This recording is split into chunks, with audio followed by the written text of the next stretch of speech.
The air inside the Munich stadium carries a weight that feels almost sacred, a heavy, electric tension built from years of waiting, longing, and an unspoken promise kept against all odds. Under the vast European sky, tens of thousands of voices merge into a single, deafening heartbeat, a collective roar that seems to shake the very foundations of the arena before a single note is even struck.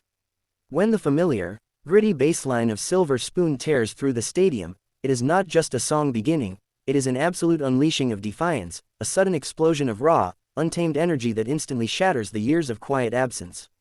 The stage lights flare into a blinding, chaotic red, casting long, dramatic shadows as the members step forward with that unmistakable, mocking swagger, their presence alone validating every single tear shed by the global family during their time apart.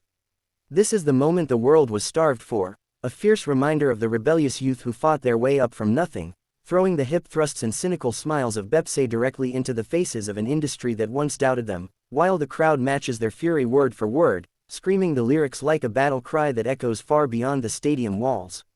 As the frantic, playful rebellion of the performance reaches its chaotic peak, a sudden, breathless shift ripples through the stadium, a masterclass in emotional manipulation that only these 7 individuals could ever pull off.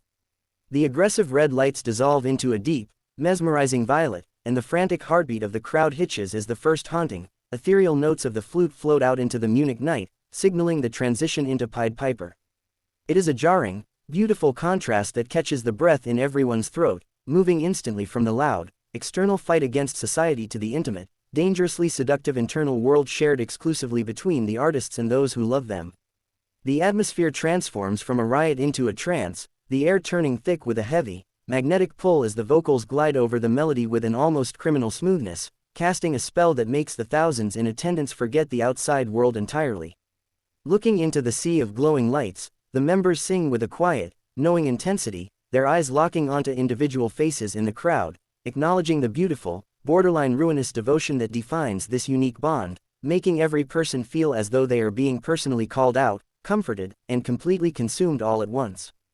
The emotional gravity of the moment peaks as the harmonies swell, weaving through the stadium like a physical entity, wrapping around the hearts of people who traveled across continents just to stand in this exact space on this specific night. There is a profound, almost overwhelming realization hanging in the air that this performance in 2026 represents a triumphant rebirth, a living testament to survival and an unbreakable connection that distance, time, and duty could never diminish. The stage becomes a sanctuary where the past and the future collide, the fierce hunger of their early days perfectly balanced by the mature, hypnotic grace of men who know they hold the entire world in the palms of their hands. As the final chords of the song linger under the stars, blending seamlessly with the breathless, tearful cheers of the audience, the lingering silence before the final applause feels like a shared secret, a deep, collective exhale that proves no matter how much time passes, the melody will always find its way back to the ones who listen.